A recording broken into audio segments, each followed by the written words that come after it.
You know what I'm saying? I'm still playing Pac in the whip. You know, we still missing dude. Again, it's not only how he went out, but also how they fumbled. Like DJ Skandalous said, a lot of it's music, man. It's a whole bunch of red tape and goofy stuff. He's got a lot of dope songs, and we thought there was going to be some music coming out, and we haven't heard anything yet. Salute to all our hip-hop heroes, man. Salute. Legends, man. DJs, artists, producers, man. Everybody that made this dope music that we love and enjoy.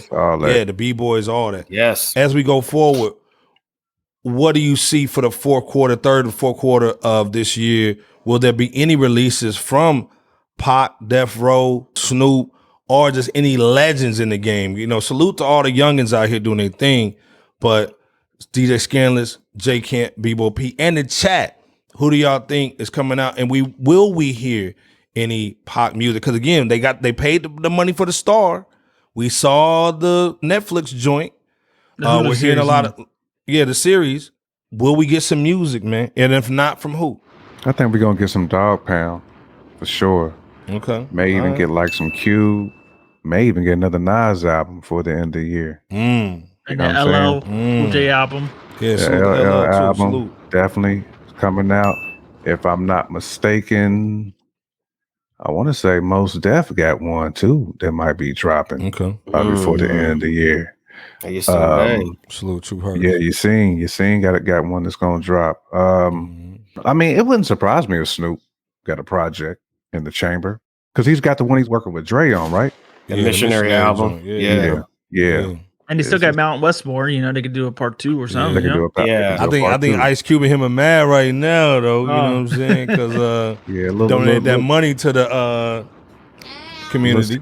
Little situation.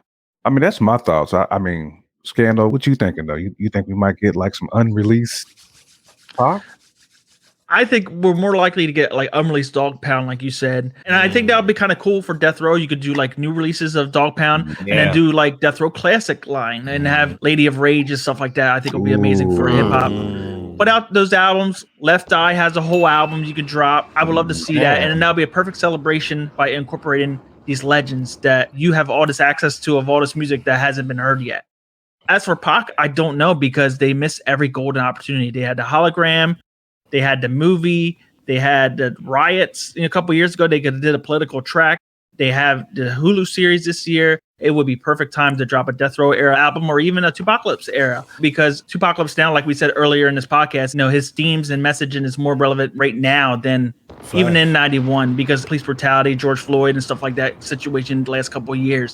So I feel like if they were smart, they would put it out. And it goes back to what I said on the Fresh Out Hip Hop Show podcast you can find on YouTube. I'm on there several times. Absolutely. And we broke it down where I said, and I talked about the situation where they announced, I think it was a Tupac fan page announced that there may be 4 unreleased tracks coming with a pre-Death Row greatest hits album. And I said, I don't understand why they would do pre-Death Row when the Death Row era album is the most known version of Tupac because All Eyes on Me and Machiavelli is so much more popular, right?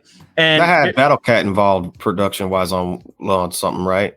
Possibly, okay. I'm not really sure. But there's songs from every era of Tupac. Tupacalypse Now, Troublesome, the Strictly era. Troublesome was the rejected album by Time Warner. They rejected it after Tupacalypse Now. It was a full album done that they totally rejected. And that album had like Ghetto Gospel and Nothing But Love and stuff like that on it. So some of those songs were released, but there's still some songs from 92 that's unreleased. There's still songs from Thug Like Me Against the World.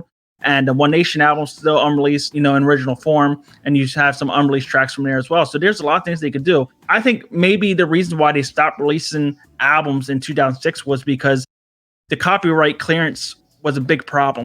Because Tupac and Johnny J used a lot of classic samples from the 80s and the 70s. Right. And they would have to pay out more to these artists because artists like Sting, if you sample him, he wants 90% or 100% of the publishing. And a lot of record labels don't want to do that because then they lose money. And then they got to put more money in the budget to get samples clear. So they just go to remix route, remix without a sample, and it allows them to put out more music. And maybe that's the reason why we got all these songs released, because Tupac had so many songs released after his passing, double albums left and right, right? I think the reason maybe they stopped releasing albums because the albums, with Lord of the Game, I think Lord of the Game went 1X platinum, and then Pac's Life only went gold. So they kind of seen a dip, and that was their own fault because they started remixing songs and putting on artists that he didn't even know existed, and they started changing beats around and changing whole vibes of songs and changing what he said, and a lot of fans didn't really like that. And you had LimeWire and all these websites pumping out the originals, and fans just wanted the originals and the bootlegs and stuff like that were in the 90s and early 2000s. I feel like maybe that's why they stopped releasing stuff, but right now it's the best time because Tupac is more relevant now, and he has all these unreleased music, and the way that artists make money now is different than the way that they did in the 90s, because it's not really about selling physical copies of albums. It's about streaming numbers. You get money from Spotify, you get money from YouTube. And if you don't have these songs copyrighted and released, they're missing out on that bag. So I say release that all, you make the money, you put it back in the foundation, you do museums, you do more documentaries and stuff on Pocket, it goes right back into it.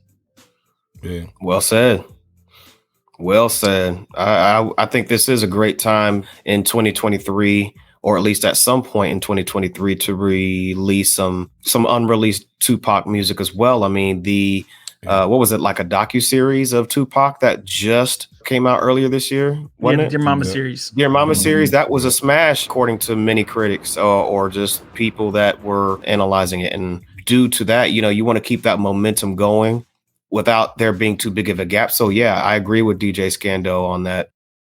Other music, of course, I mean, anybody within the culture of hip hop, absolutely. But just to kind of keep it on a Tupac Death Row tip, yeah, it'd be nice to hear that Missionary album from Snoop and Dr. Dre working together. It'd be nice to hear a re-release of Dog Food 1's album that was released by the Dog Pound, but then the new Dog Food 2 released along with it as a double album. That's what I last remember. So it'd be nice to hear that. Somebody mentioned the Lady of Rage too. That would be really that was nice. Skando. Okay, Skando. Yeah, Lady of Rage. I mean, this would be a great time to reintroduce Death Row, the new Death Row, as somewhat similar. Pillar. Yeah. As big of a pillar as Death Row is, you want to give a significant semblance of the essence by way of that music and the essence that we just spoke of, combined with fresh blood that represents the foundation of what that label is about. So you don't want to just sign any loosey-goosey artist that just, raps about whatever. Whoever you sign needs to be a part of that label and what it represents from a foundational level. So that's what I like to hear either in 2023 or even, the following year.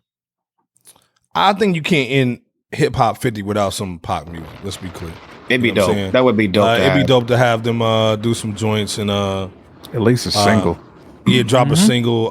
They try to drop a Biggie little single and it was like butt cheeks. But to me, I think they should really go in, do something dope. A 4-track joint would be great just for Hip Hop 50. Let's be clear. Of course, I think Nas is going to drop some. LL's definitely got some in the tank. We need all the Legend Avengers, man, especially the West Coast cast, man. I want to hear some. I think J Camp said some Spice One. I want to hear some Spice One. Power 800 just said, which is dope, by the way. I think we put on our Twitter page the E40 single, man. It's crazy right now. E40, yep. Yeah, he just dropped something. We want to hear something from him. But again, the Mount Rushmore needs to drop something again. Not no NFT bull. Get that out of here. Just some real something for the streets. You know what I'm saying? Maybe one radio record. But again, Hip Hop 50, the birthday is August 11th. Yes. This next quarter and the fourth quarter, we need to hear some heavy hitters, man. Pac has to be a part of that. And Death Row, to me, needs to be a part of that as well. Hopefully they do it right.